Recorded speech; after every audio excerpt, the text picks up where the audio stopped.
Hi there, and welcome to Tending the Threshold, an 8-part podcast mini-series. I'm your host, Carmen Spagnola. These special edition episodes of the Numinous podcast feature conversations with my fellow presenters at the Tending the Threshold Conference, an event happening in Ashland, Oregon on May 26th and 27th, 2018. This extraordinary event is a gathering of change makers, bridge builders, and edge dwellers. It's about relationship, ritual, and revolution. It's an experience of radical togetherness, disruptive social change, and emergent creativity. There will be art, beauty, play, grief, gratitude, conflict, intimacy, and community. In other words, this is not the patriarchy's conventional conference. The container at this unconference will be held by a group of 10 co-facilitators from 3 countries and many walks of life. The group includes poet and spoken word artist Tannur Ali, conflict engagement and resolution practitioner Aftab Erfan, equity and inclusion consultant Desiree Adaway, clinical psychologist and author Bayo Akomolafe, social entrepreneur Donnie Maclurcan, artist and death doula Rachael, educator, facilitator, and Indigenous rights activist Ortega, videographer and artist Bec Stupak, therapist, ritualist, and conference founder Truhlar, and myself, Carmen Spagnola. For new listeners, allow me to just briefly introduce myself. I'm a clinical hypnotherapist, a somatic trauma resolution practitioner, and a wilderness guide. As of spring 2018, this show, the Numinous Podcast, has been around for 4 years and over 100 episodes. And occasionally, I'll do a mini-series focusing on a singular topic. Throughout this mini-series, I'll be hosting conversations with my co-facilitators, exploring the threshold upon which we find ourselves as humans living in these challenging times. I'm asking each guest how they see the threshold and why they feel drawn to gather with others in Ashland to tend the threshold. Aftab Erfan, PhD, is a scholar practitioner working in the areas of community engagement, conflict resolution, strategic planning, intercultural diversity, and leadership development for social transformation. Her facilitation approach is based in various methodologies, including deep democracy, the art of hosting and harvesting, theory U, action inquiry, and the expressive arts field. She is often called in as a facilitator when there is a large degree of complexity, when there are divisive issues within a group, or when a group simply needs help to connect on a deeper level. She has facilitated large group decision-making and conflict resolution in high-stakes situations, including in the Middle East. I connected with Aftab online at the end of her workday at the University of British Columbia. So Aftab, the event that we're co-facilitating in May in Ashland, Oregon, is called Tending the Threshold. And I'd love to hear how you would describe the threshold at which we stand as humans living in these times. Mm-hmm. Yeah. So I guess I will maybe speak to it in the social realm, which is where I'm spending most of my time. And I think in the social realm, at least in North America, we are at a kind of a threshold of a lot of power dynamics, a lot of really kind of the old system coming to an end and something new beginning, and we have no idea what the shape of this new thing is. But I think the way that I experience it in the social realm in much of my work is a kind of naming the different injustices, the lack of equity, the lack of inclusion that has been part of our history as societies, and knowing that that's not correct anymore. And there's this talk of how do we fix that, and we don't really quite know how to fix that. And I think in some ways, if I was going to say what is before us, it's like the threshold, and we can kind of cross it into a new realm. And it could be a realm of we go into a greater understanding of each other and adjusting how we stand together, adjusting our relationship, adjusting the power relationships, doing a better job of sharing really, but also of understanding each other. Or we could go this other way of retreating into who we are and almost like going more fully into our identities or what we think our identities are or should be, and becoming more divided and becoming maybe it's like going back into tribalism or going into war all over the place or something like that.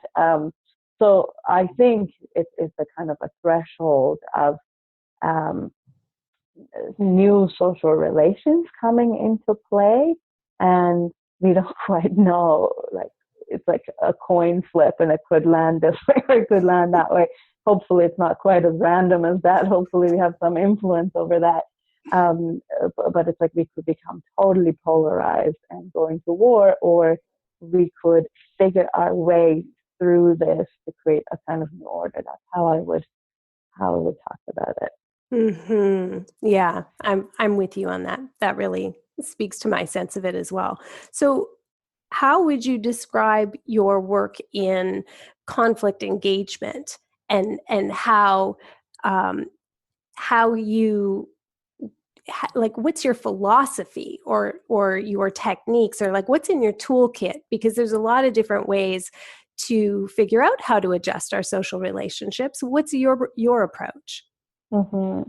Yeah, so I should say that I work right now, the majority of my work is in the context of a university. So I work at the University of British Columbia, and I'm the director of dialogue and conflict engagement for the university. So basically, I'm in charge of the conflict that is breaking out in the university between the different members of our community and against the backdrop of the societal conflicts that we are in.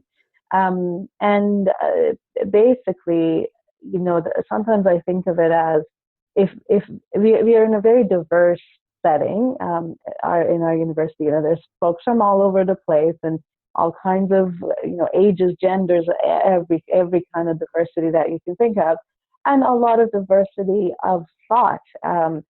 Maybe actually not as much political diversity as we could have, but that's a different question. So there is a lot of difference, and there's a lot of conflict. And I think I kind of sometimes I have talked about it this way of there is at least 3 different ways. Well, there's really 4 different ways of going about settling our differences. And the default way in the university and in a lot of our institutions traditionally has been a legal path of saying, okay, there's some kind of conflict between people. To settle it, we have to see if somebody violated some kind of rule, and if they did, we'll punish them or we'll take them out of the university, let's say. But there's a sort of legalistic approach to that of proving that something wrong has happened, or somebody is in the right and somebody's in the wrong. And to some degree, I think that has a huge role, and we're seeing a lot of that in our society, whether people are taking the route of the legal system or going beyond the legals, going to social media, doing the Me Too thing.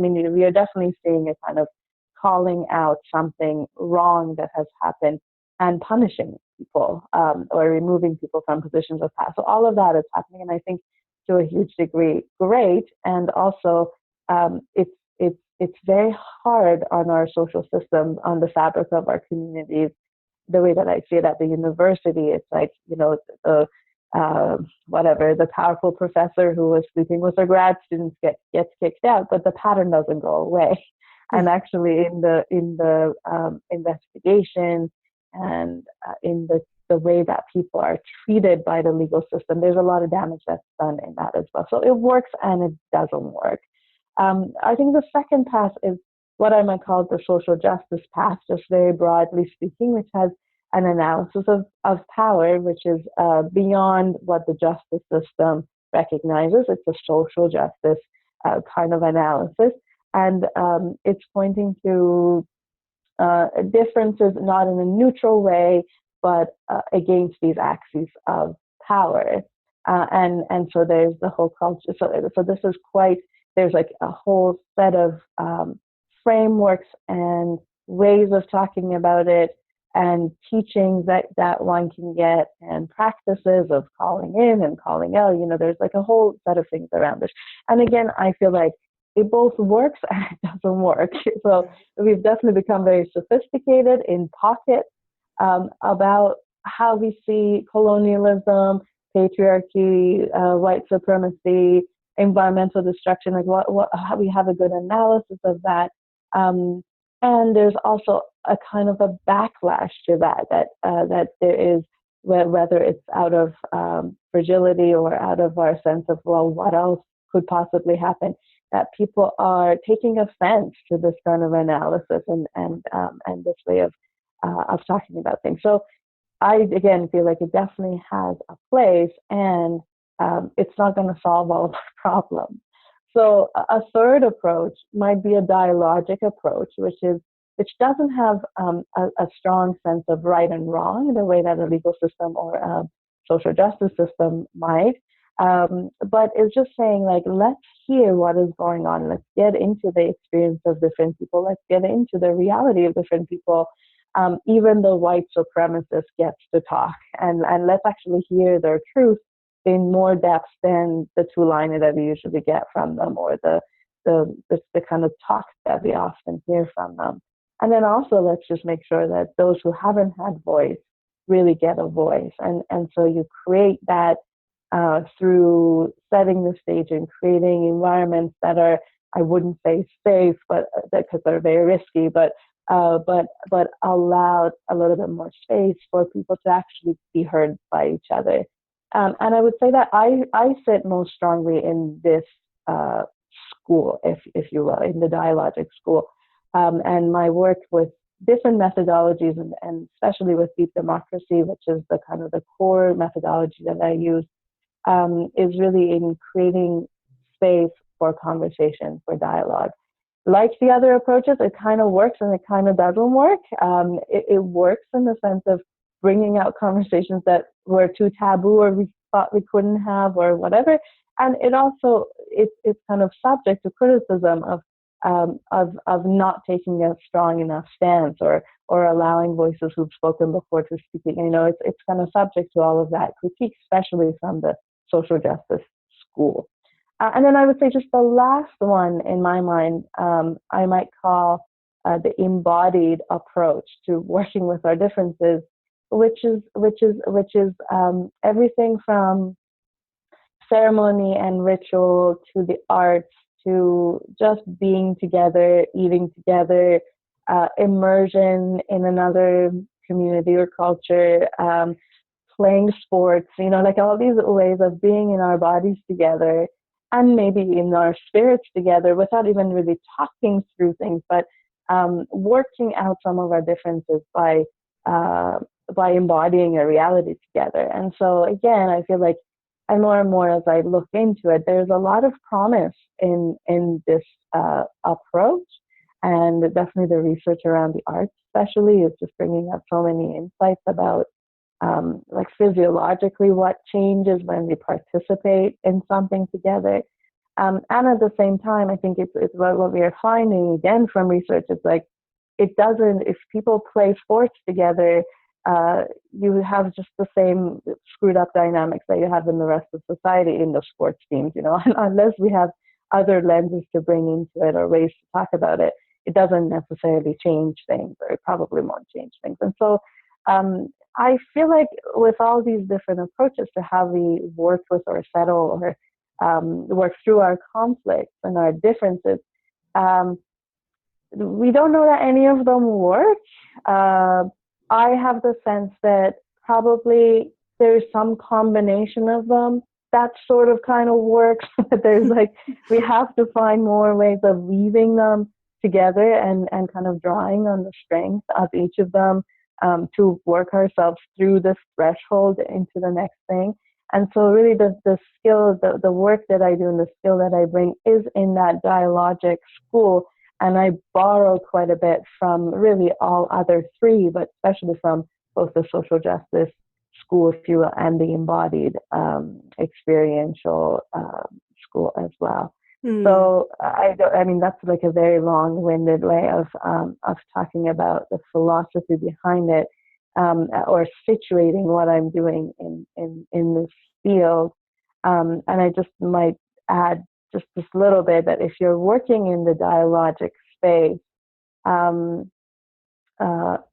the role of the facilitator is a really important role. I mean, it's I think most of us have an experience with this. It's like when you are in conflict and you're right in the middle of it, it's very hard to talk to the other person or to the other people or to the other group. And so the role of the facilitator as a person who will hear the truth of both sides or all sides and help them to be heard by the other becomes very important. And so if I'm facilitating from this position, first of all, I'm doing it with compassion. I'm bringing like everything that I have in me in terms of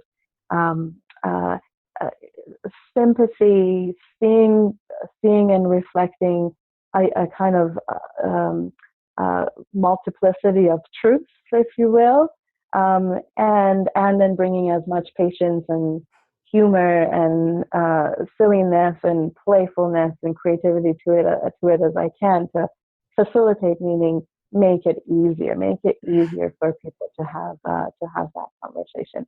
So that's my practice, is like kind of working with those qualities of the meta skills, and then having enough of a skill that is really about helping people hear each other. So in the beginning, you were talking about some of these societal problems that we have, like sexism, racism, white supremacy, ecocide, capitalism. I'm going to call that one too, And so I'm curious, can you kind of connect the dots a bit? Because I can really hear and understand how your approach is situated well in an institution like a university, and there's a population and everybody's kind of on a certain track together. So there is a certain kind of scale and that lends itself to some, even just a small amount of cohesion, right? But when you get up to these large-scale cooperation dilemmas, what role would you say this engagement approach, what role can that play, really? Like in some, I'm trying to think of like an example, like how would we come into this space of justice and dialogue and embodiment together with these larger problems like climate change, let's say? Yeah, it's a good question. I mean, I don't know that I totally have an answer for it. I come from a background. I was in environmental sciences, and then I went into planning, community planning, and so I definitely have a bias towards the local scale, and which is where we do planning. Community planning happens at the level of, well, whether it's the municipality or the village or the town or whatever. And I tend to think that part of what is problematic about the old system is actually the big scale. And of course, climate change doesn't care about that. That's going to happen at whatever scale it happens. But I tend to think that the solutions or the ways of working with it will happen at the more local scale, or that's at least where I'm putting my eggs. And the institution, the university I work in, 75,000 people. So it is really like it's a town. It's not tiny.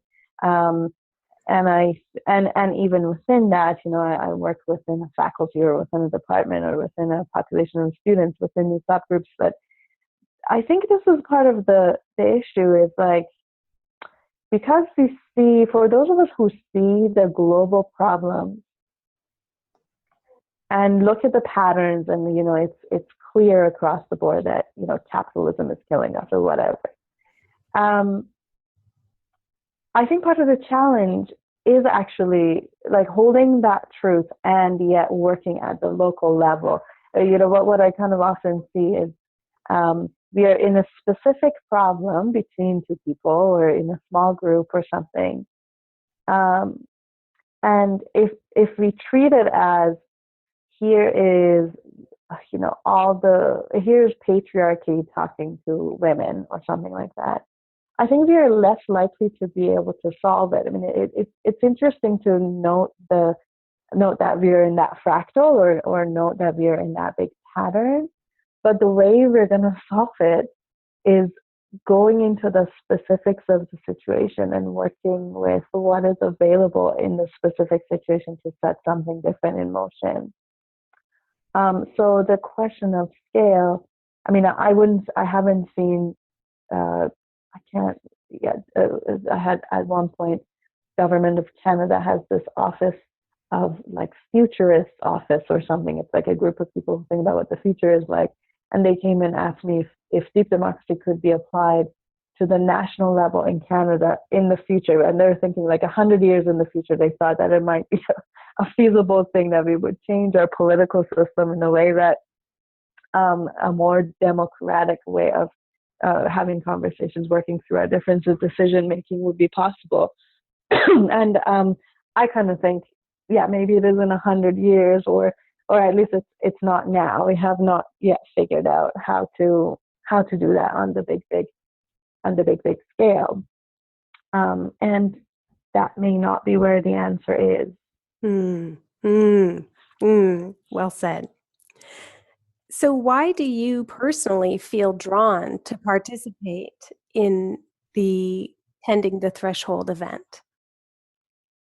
I feel drawn to the spaces where people are willing to have this conversation. I mean, I would say I would go just about anywhere where people are brave enough or foolish enough to want to explicitly go into some of these conversations, and to do it with a number of very distinguished folks who've been thinking about these issues for a long time from quite different perspectives. I mean, I think that we'll have some speakers and participants who are talking about the big scale and the national and the international and the pattern. And then there's like some who are really focused on what's happening internally for an individual and what is within us, and that what does that have to do with how we walk through this kind of difficult path. And so I'm totally curious about the different perspectives that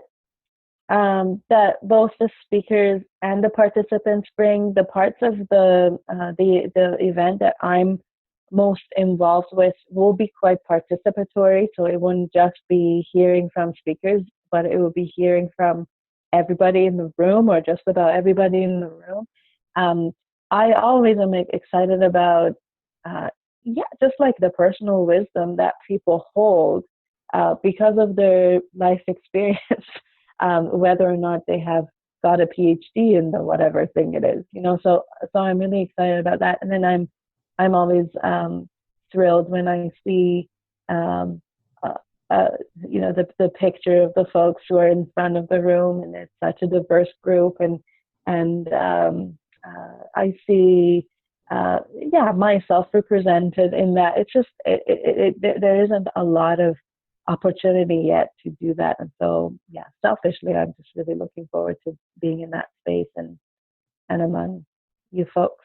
Mm-hmm. Same here. I actually feel that it is reminiscent, perhaps, at a larger scale, or just at a different kind of scale. I don't know. It's a bit parallel to the largest deep democracy event I've ever done was the one you hosted, entitled "Is Hope Bullshit?"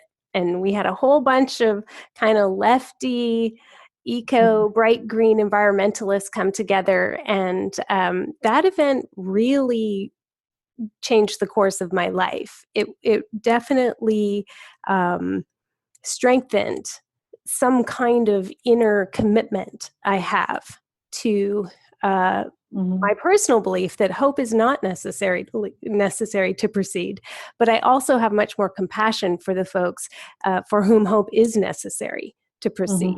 And so as soon as I heard it on the wind that Aftab Erfan might be coming down to this conference, I was like so overjoyed.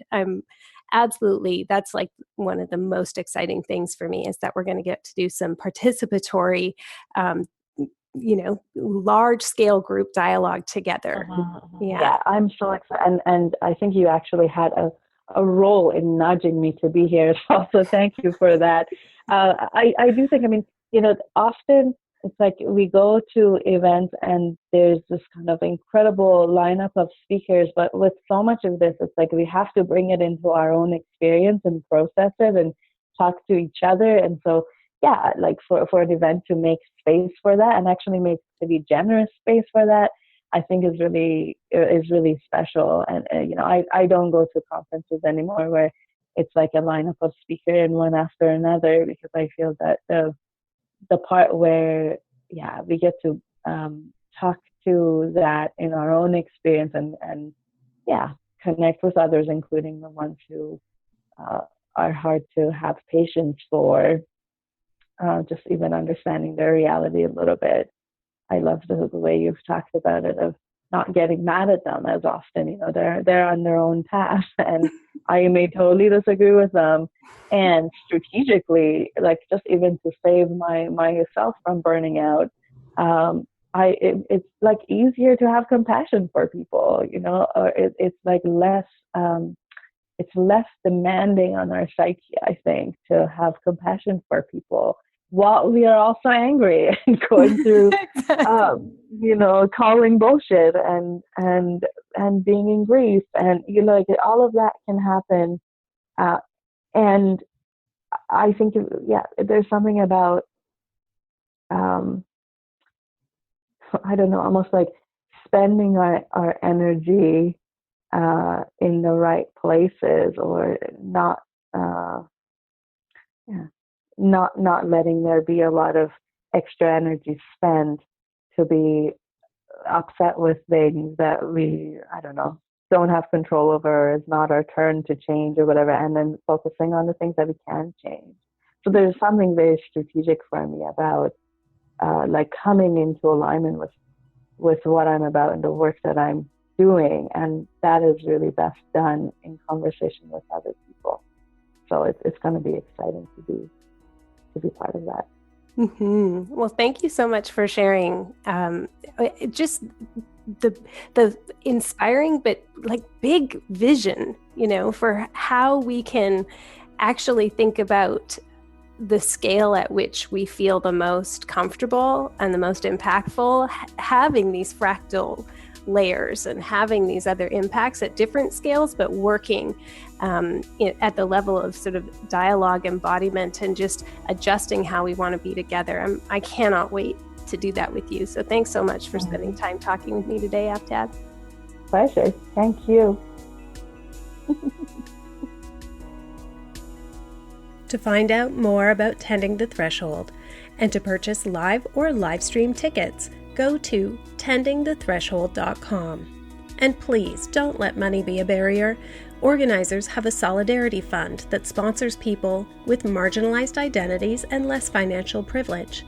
If you have need and would like to attend, reach out to tendingthethreshold@gmail.com. We hope you'll join us.